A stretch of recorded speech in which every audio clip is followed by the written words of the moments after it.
Ang mabuting balita ng Panginoon ayon kay San Lucas.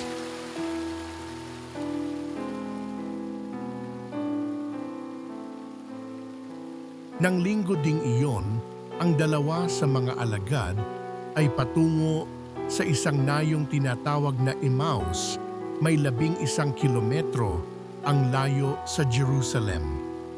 Pinag-uusapan nila ang mga pangyayari. Samantalang nag-uusap sila at nagtatanungan, lumapit si Jesus at nakisabay sa kanila.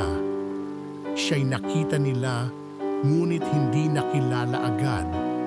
Tinanong sila ni Jesus, "Ano ba ang pinag-uusapan ninyo?" At tumigil silang nalulumbay.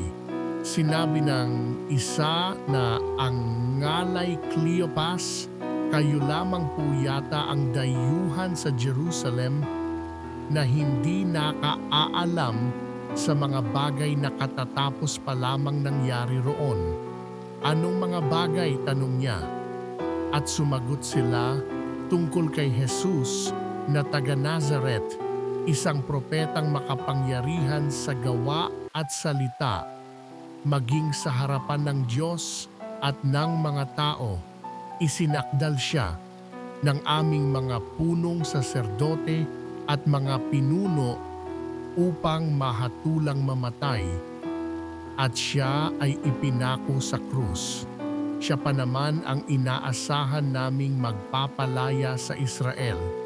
Hindi lamang iyan, 3 araw na ngayon mula nang mangyari ito, nabigla kami sa ibinalita ng ilan sa mga babaeng kasamahan namin. Maagang-maaga raw silang nagpunta sa libingan at di nila natagpuan ang kanyang bangkay.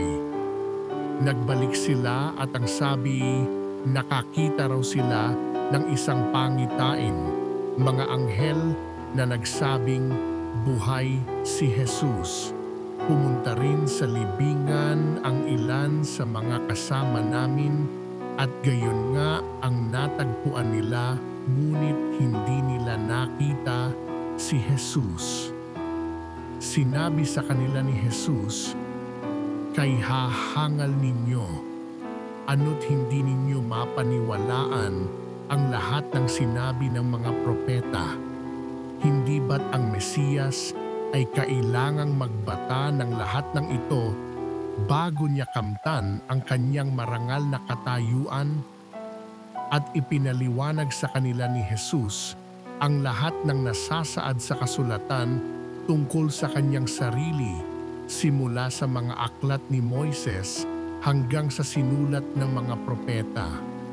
Malapit na sila sa nayong kanilang patutunguhan at si Jesus ay waring magpapatuloy pa ng lakad. Ngunit siya'y pinakapigil-pigil nila, "Tumuloy na po kayo rito sa amin," anila, "sapagkat palubog na ang araw at dumidilim na," kaya't sumama nga siya sa kanila. Nang siya'y kasalo na nila sa hapag, dumampot siya ng tinapay at nagpasalamat sa Diyos, saka pinaghati-hati at ibinigay sa kanila. Nabuksan ang kanilang paningin at nakilala nila si Jesus.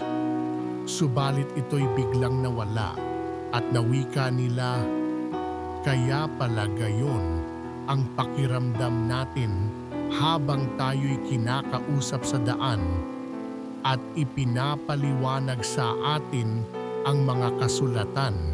Noon di tumindig sila at nagbalik sa Jerusalem. Naratnan nilang nagkakatipon ang 11 at ang ibang mga kasama nila na nag-uusap-usap.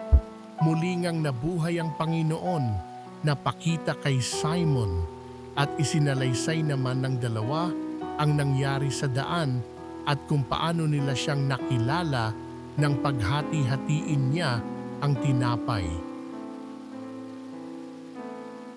Ang mabuting balita ng Panginoon